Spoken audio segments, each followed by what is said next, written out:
रवाना होना है। देखने आज का व्लॉग तुहानू कैसा लगता है, क्योंकि मैंने माशाअल्लाह बड़ी खूबसूरत बिल्डिंग है पाकिस्तान दे विच पंजाब।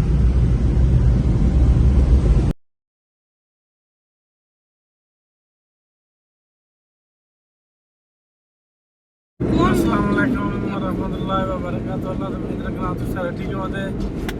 तो जी दोस्तों अज असी सफ़र कर रहे हैं। सफ़र दलालत बहुत ज़्यादा हो रही है। अज फिलहाल जा रहे हैं लाहौर। तो लाहौर सानू पैंडा पै गया ढेरसरा गुजरां वाला मोटरवे जो समड़ियाल वाला मोटरवे बंद आ लाहौर वाल जरा जाता है। हुण असी जीटी रोड से पे हाँ, नाल नाल तुहानू भी दिखा रहे हैं।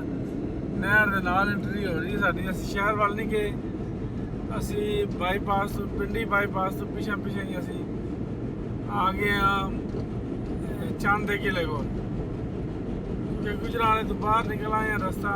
हुण असी अगे का सफ़र शुरू करना जी। देखने आज का सफ़र सारा कैसा रहा है।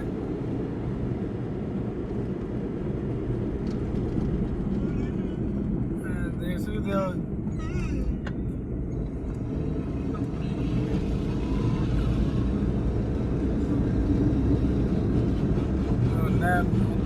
रास्ता।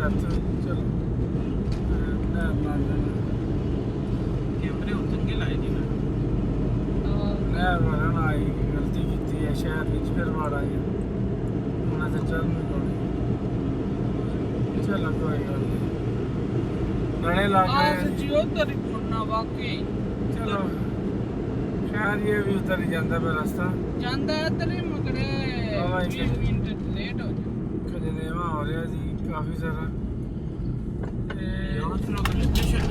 ना ना ना सही है ये भी ठीक है। 2 मिनट ही रास्ता है वो निकलता है। चलो है जाने पे है आ गया जी आ गया सी। ये फिलहाल सफ़र जारी है। मेन एरिया जी गुजराले दे विच अगर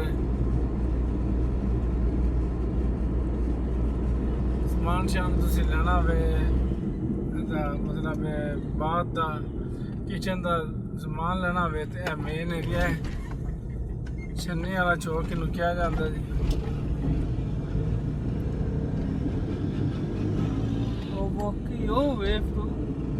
हर किस्म की इतने जी सहूलत मौजूद है जी।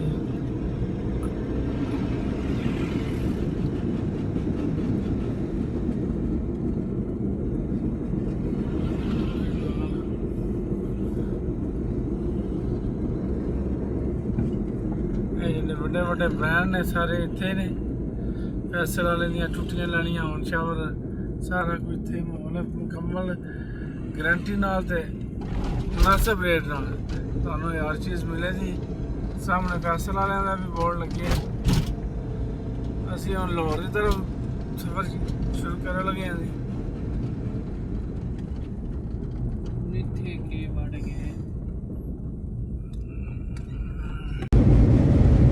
जी दोस्तों असी हुण कालाशाह काकू जो मोटरवे इंटरचेंज उत्थे पहुँच आए हैं। तो माशाल्लाह बड़ा खूबसूरत उन्होंने कवर किए हैं। माशाल्लाह बड़ा अच्छे तरीके तैयार होए हैं। कार्ड लगे हैं साढ़े कालाशाह काकू इंटरचेंज मोटरवे का। इतों अक्सर लोग जोड़े ने इस्लामाबाद की तरफ भी जाते हैं, कराची की तरफ लाहौर शहर के भी जाते हैं। अक्सर औकात जो एफ आई रस्ता इख्तियार किया जाता है। इतों निकल के जाना चलो भाई दोस्तों मोटरवे से एंट्री हो गई है जी। लाहौर की तरफ अभी जा रहे हैं। देखने आज सारा सफ़र क्योंकि सफ़र काफ़ी दुश्वारी पेश तो अगे दसा है ब्लॉग के पीछे। बाकी इंशाल्लाह आगे जैसे जैसे सफ़र गुजरता है उसके बारे मजीद इन्फॉर्मेशन देने। हम गड्डी साड़ी हिचका लै रही है। लगता है कि बाबा फरोजा बीमार होया तो हिसाब इन खंघ लगी है बेमौसमी खंघ है उस हिसाब से गड्डी की भी हालत हुई है। अगे ला के चलने तो लाहौर का विजिट करवाने इंशाल्लाह। देखते हैं साडा सफर कैसा रहता है। ਜਿਹੜਾ ਸਾਹਮਣੇ ਰਸਤਾ ਜਾ ਰਿਹਾ ਉਹ ਇਸਲਾਮਾਬਾਦ ਇੰਟਰਚੇਂਜ ਦਾ। ਹੁਣ ਅਸੀਂ ਤੁਹਾਨੂੰ ਮੋਟਰਵੇ ਲਾਹੌਰ ਦੀ ਥੋੜੀ ਜਿਹੀ ਖੂਬਸੂਰਤੀ ਵੀ ਦਿਖਾਉਂਦੇ ਆ। ਮਾਸ਼ਾਅੱਲਾ कैसी ਉਹਦੀ ਖੂਬਸੂਰਤੀ ਤਿਆਰ ਮਾਸ਼ਾਅੱਲਾ ਬੜੇ ਅੱਛੇ ਲੇਕਿਨ ਤਿਆਰ ਵੀ ਬਹੁਤ ਪਿਆਰੇ ਅੰਦਾਜ਼ ਨਾਲ ਕੀਤੀਆਂ ਨੇ। ਤੁਹਾਨੂੰ ਵਿਜ਼ਿਟ ਵੀ ਕਰਵਾਉਂਦੇ ਆ, ਲੈ ਕੇ ਚੱਲਦੇ ਆ। ਉਹਨਾਂ ਦੇ ਕੋਲ ਪਹੁੰਚੇ ਆ ਕਾਵਾ ਜੀ ਟੂਲ ਪਲਾਜ਼ਾ। ਮਾਸ਼ਾਅੱਲਾ ਬੜਾ ਵਿਊ ਹੈ ਸਾਹਮਣੇ ਨਜ਼ਰ ਆ ਰਿਹਾ ਮੇਰਾ ਤੁਹਾਨੂੰ। ਤੇ ਲਾਹੌਰ ਦੇ ਵਿੱਚ ਅਸੀਂ ਇੰਟਰ ਹੋ ਗਏ ਆ ਫਿਲਹਾਲ ਅਸੀਂ। ਕਿਆ ਬਾਤ ਲਾਹੌਰ ਦੇ ਵਿੱਚ ਐਂਟਰੀ ਹੋ ਗਈ ਜੀ ਅੱਲਾ ਦੇ ਹੁਕਮ ਨਾਲ। ਇਹ ਮੋਟਰਵੇ ਦਾ ਆ ਗਿਆ ਟੂਲ ਪਲਾਜ਼ਾ। ਹੁਣ ਇੱਥੋਂ ਉਤਰ ਕੇ ਅਸੀਂ ਠੋਕਰ ਨਿਆਜ਼ ਬੇਗ ਦੀ ਤਰਫ ਰਵਾਨਾ ਹੋਣਾ ਹੈ। देखने आज का व्लॉग ਤੁਹਾਨੂੰ कैसा लगता है क्योंकि मेहनत काफ़ी करी दी है। फिलहाल ये फोन का मसला है थोड़ा जा आस्ता आस्ता भी ठीक हो जाना इंशाल्लाह। पता भी विजिट करवाने अगे लैके चला जी विजिट करावा जी दरिया रावी का खूबसूरत नज़ारा चेक करो जी माशाल्लाह। साडा दरिया रावी लाहौर दे विच गुजरदा टूल प्लाज़ा खुश होए रावी। क्या बात भाई दोस्तों ਅਸੀਂ ਠੋਕਰ ਨਿਆਜ਼ ਬੇਗ ਤੇ ਪਹੁੰਚ ਆਏ ਹਾਂ। ਹੁਣ ਅਸੀਂ ਇੱਥੋਂ ਉਤਰਨ ਲੱਗੇ ਹਾਂ ਮੋਟਰਵੇ ਤੋਂ। ਸਾਡਾ ਸਫ਼ਰ ਖਤਮ ਹੋ ਗਿਆ, ਲਾਹੌਰ ਦੀ ਤਰਫ ਆ ਗਏ ਹਾਂ ਜੀ।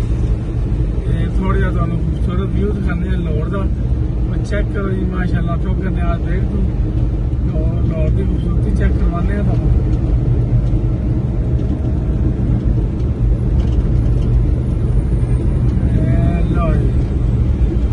ਲਾਹੌਰ ਹੈ ਜੀ। ਲਾਹੌਰ ਦੇ ਵਿੱਚ ਐਂਟਰੀ ਹੋ ਗਈ ਜੀ ਅੱਲਾ ਦੇ ਹੁਕਮ ਨਾਲ। ਠੋਕਰ ਨਿਆਜ਼ ਬੇਗ ਤੋਂ ਅਸੀਂ ਇੰਟਰ ਹੋ ਗਏ ਅੱਲਾ ਦੇ ਹੁਕਮ ਨਾਲ।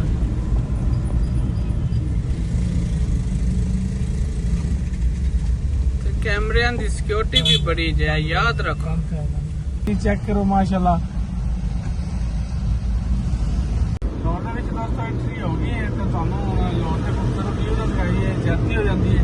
ਦਿਖਾਓ ਜੀ ਮਾਸ਼ਾਅੱਲਾ ਖੂਬਸੂਰਤ ਵਿਊ ਦਿਖਾਓ ਲਾਹੌਰ ਦੇ। ਫਲਾਈਓਵਰ ਤੋਂ ਗੁਜ਼ਰਨੇ ਆ ਜੀ। ਫਲਾਈਓਵਰ ਦੇ ਥੱਲੇ ਜਿਹੜੀ ਹੈ ਕਨਾਲ ਰੋਡ ਗੁਜ਼ਰਦੀ ਹੈ। ਸਾਰੀ ਠੰਡ ਪਾਲ ਦੀ ਦੁਬਾਰਾ ਰਵਾਨਾ ਹੋਏ ਆ ਅਸੀਂ। ਮੈਪ ਨੂੰ ਛੱਡ ਦਿੱਤਾ ਕਿਉਂਕਿ ਮੈਂ ਕਾਫੀ ਅਰਸਾ ਹੋ ਗਿਆ ਗੱਡੀ ਚਲਾਉਂਦਿਆਂ। ਮੈਂ ਇੱਕ ਵਾਰ ਰਸਤਾ ਜਿਹੜਾ ਵੇਖ ਲੈਣਾ ਉਹ ਭੁੱਲਦਾ ਨਹੀਂ ਹੈ। ਤੇ ਆਪਣਾ ਸ਼ਹਿਰ ਹੈ ਇਹਨੇ ਅੱਜ ਥੋੜੀ ਜਿਹੀ ਨਾਂ ਦਾ ਮਸਲਾ ਬਣਾ ਲਿਆ ਕਿ ਉੱਧਰ ਜਾਣਾ ਤੁਸੀਂ ਗਲਤ ਜਾ ਰਹੇ ਹੋ। ਪੰਜਾਬ ਕਾਲਜ ਇਹ ਪੰਜਾਬ ਕਾਲਜ ਦੀ ਨਿਸ਼ਾਨੀ ਪੱਕੀ ਨਿਸ਼ਾਨੀ ਜੀ। ਅਸੀਂ ਪੰਜਾਬ ਕਾਲਜ ਦੇ ਕੋਲ ਗੁਜ਼ਰੇ ਹਾਂ ਜੀ। ਹੁਣ ਦੋਸਤੋ ਅੱਜ ਸਾਡੇ ਨਾਲ ਕਾਫੀ ਟ੍ਰੈਜਡੀ ਪੇਸ਼ ਆ ਗਈ ਹੈ। ਪਹਿਲਾਂ ਧੁੰਦ ਨੇ ਮਸਲਾ ਬਣਾਈ ਰੱਖਿਆ ਸਮੋਗ ਨੇ। ਹੁਣ ਅਸੀਂ ਮੈਪ ਖੋਲਿਆ ਤੇ ਮੈਪ ਵੀ ਗਲਤ ਹੋ ਗਿਆ। ਉਹਦੇ ਨਾਲ ਕਾਫੀ ਦੁਸ਼ਵਾਰੀ ਹੋ ਗਈ ਪੇਸ਼ ਆਈ ਹੈ ਕਿਉਂਕਿ ਅਸੀਂ ਜਿਸ ਸਫ਼ਰ ਤੇ ਜਾਣਾ ਜਿਸ ਜਗ੍ਹਾ ਤੇ ਜਾਣਾ ਉਦੋਂ ਅਸੀਂ ਆਪੋਜ਼ਿਟ ਸਾਈਡ ਚਲੇ ਗਏ ਹਾਂ। ਅਸੀਂ ਪਹਿਲਾਂ ਜਾਣਾ ਕਾਇਦ ਆਜ਼ਮ ਜਿਹੜੀ ਹੈ ਮਤਲਬ ਪਰਮ ਉੱਧਰ ਜਾਣਾ ਸ਼ੌਕਤਖਾਨਾ ਵੱਲ ਜਾਣਾ। ਅਸੀਂ ਜਿਹੜਾ ਮੈਪ ਖੋਲਿਆ ਉਹ ਅਭੀ ਦੋਸਤੋ ਜੈਸਾ ਕਿ ਤੁਹਾਨੂੰ ਦੱਸਿਆ ਅੱਜ ਸਾਡਾ ਸਫ਼ਰ ਇੱਥੇ ਲਾਹੌਰ ਦੇ ਵਿੱਚ ਤੇ ਲਾਹੌਰ ਦੀ ਹੋਣ ਨਹੀਂ ਚਾਹੀਦਾ ਤੁਹਾਨੂੰ ਵਿਜ਼ਿਟ ਨਾ ਕਰਵਾਈਏ। ਅਸੀਂ ਹੁਣ ਆਪਣੇ ਰਸਤੇ ਤੇ ਜਾ ਰਹੇ ਹਾਂ ਜੀ। ਜਿਸ ਤਰ੍ਹਾਂ ਅਸੀਂ ਜਾਣਾ ਉਧਰ ਮੁੰਤਕਿਲ ਹੋ ਰਹੇ ਹਾਂ। ਕਨਾਲ ਰੋਡ ਦੇ ਅਸੀਂ ਨਾਲ ਨਾਲ ਜਾ ਰਹੇ ਹਾਂ। ਅਸੀਂ ਉਹਨਾਂ ਤੋਂ ਟਰਨ ਲੈਣਾ ਵਾਪਸੀ ਤਰਫ ਆਉਣਾ ਤੇ ਫਿਰ ਅਸੀਂ ਜਾਣਾ ਜੈਸਾ ਕਿ ਤੁਹਾਨੂੰ ਦੱਸਿਆ ਅਸੀਂ ਸ਼ੌਕਤਖਾਨਾ ਦੇ ਨਾਲ ਹੀ ਬਿਲਕੁਲ ਆਪੋਜ਼ਿਟ ਸਾਈਡ ਤੇ ਆਇਜ਼ ਦਾ ਹਸਪਤਾਲ ਹੈ, ਅੱਖਾਂ ਦਾ ਹਸਪਤਾਲ ਹੈ ਪੰਜਾਬੀ ਵਿੱਚ ਕਹਿੰਦੇ ਨੇ। ਤੇ ਅਸੀਂ ਬਿਲਕੁਲ ਉੱਥੇ ਯੂ ਟਰਨ ਦੇ ਕੋਲ ਪਹੁੰਚ ਆਏ ਹਾਂ। ਅਸੀਂ ਹੁਣ ਯੂ ਟਰਨ ਲੈ ਕੇ ਵਾਪਸ ਆਉਣਾ ਇੱਥੋਂ ਨਾਲ ਹੀ ਅੰਦਰ ਹੋ ਜਾਣਾ ਐਂਟਰ ਹੋ ਜਾਣਾ ਜੀ। ਜਿਹੜਾ ਸਾਡਾ ਸਫ਼ਰ ਹੈ ਉਹ ਅੱਜ ਸ਼ੌਕਤਖਾਨਾ ਦੇ ਨਾਲ ਬਿਲਕੁਲ ਆਪੋਜ਼ਿਟ ਸਾਈਡ ਤੇ ਕਨਾਲ ਦਾ ਲਾਹੌਰ ਦਾ ਤੁਹਾਨੂੰ ਖੂਬਸੂਰਤ ਵਿਊ ਵਿਖਾਈਏ। ਨਹਿਰ ਜਿਹੜੀ ਹੈ ਇੰਡੀਆ ਤੋਂ ਆਉਂਦੀ ਪਾਕਿਸਤਾਨ ਦੇ ਵਿੱਚੋਂ ਆਉਂਦੀ ਮਲਤਾਨ ਵਾਲੀ ਸਾਈਡ ਵੱਲ ਜਾਂਦੀ ਹੈ। ਉਹ ਦੇਖ ਰਹੇ ਹੋ ਤੁਸੀਂ ਇਸ ਵਕਤ ਸਫ਼ਰ ਦਾ ਲਾਹੌਰ ਅਸੀਂ ਅੱਜ ਬੜਾ ਜਲੀਲ ਹੋਇਆ, ਮਤਲਬ ਰਸਤੇ ਵਿੱਚ ਵੀ ਪਹਿਲਾਂ ਧੁੰਦ ਹੋਇਆ ਤੋਂ ਉਸ ਤੋਂ ਇਲਾਵਾ ਫਿਰ ਬਾਅਦ ਵਿੱਚ ਗੱਡੀ ਨੇ ਬੜਾ ਮਸਲਾ ਬਣਾਈ ਰੱਖਿਆ ਹੈ। ਫਿਰ ਉਸ ਤੋਂ ਬਾਅਦ ਮੈਪ ਖੋਲ੍ਹਿਆ, ਮੈਪ ਨੇ ਸਾਨੂੰ ਹੋਰ ਕਿਸੇ ਪਾਸੇ ਲੈ ਗਿਆ, ਜਵਾਨ ਨੇ ਮੈਪ ਗਲਤ ਖੋਲ੍ਹ ਦਿੱਤਾ। ਅਸੀਂ ਅੱਜ ਸਾਰਾ ਦਿਨ ਜਲੀਲ ਹੁੰਦੇ ਰਹੇ ਲੋਟ ਕੇ ਸੜਕਾਂ 'ਤੇ ਅਤੇ ਅਸੀਂ ਹੁਣ ਜਿਸ ਜਗ੍ਹਾ 'ਤੇ ਖਲੋਤੇ ਹਾਂ ਉਹਦੇ ਇੱਕ ਸਾਈਡ 'ਤੇ ਜਿਹੜਾ ਸ਼ੁਕਰ ਖਾਨਮ ਹਸਪੀਟਲ ਹੈ, ਦੂਜੀ ਸਾਈਡ 'ਤੇ ਅਸੀਂ ਖੜ੍ਹੇ ਹਾਂ ਜਿੱਥੇ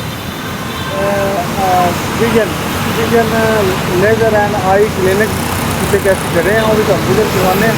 ਫਿਲਹਾਲ ਤੁਹਾਨੂੰ ਲਾਹੌਰ ਦੀ ਕੋਈ ਖੂਬਸੂਰਤੀ ਜਿਹੜਾ ਫਲਾਈਓਵਰ ਬਣੇ ਉਹਦਾ ਥੋੜ੍ਹਾ ਵਿਜ਼ਿਟ ਕਰਵਾਉਂਦੇ ਹਾਂ। ਚੈੱਕ ਕਰੋ ਜੀ ਮਾਸ਼ਾਅੱਲਾ,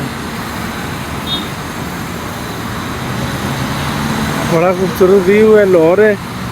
ਇਹ ਉਹ ਮੇਨ ਜਗ੍ਹਾ 'ਤੇ ਜਿੱਥੇ ਅਸੀਂ ਆਏ ਹਾਂ, ਇੱਥੇ ਲੇਜ਼ਰ ਨਾਲ ਆਪਰੇਸ਼ਨ ਕਰਦੇ ਨੇ ਅੱਖਾਂ ਦਾ। ਬਹੁਤ ਜ਼ਿਆਦਾ ਫੈਮਲੀਆਂ, ਬੜੇ ਦੂਰ ਦਰਾਜ ਤੋਂ ਆਵਾਮ ਜਿਹੜੀ ਉਹ ਆਉਂਦੀ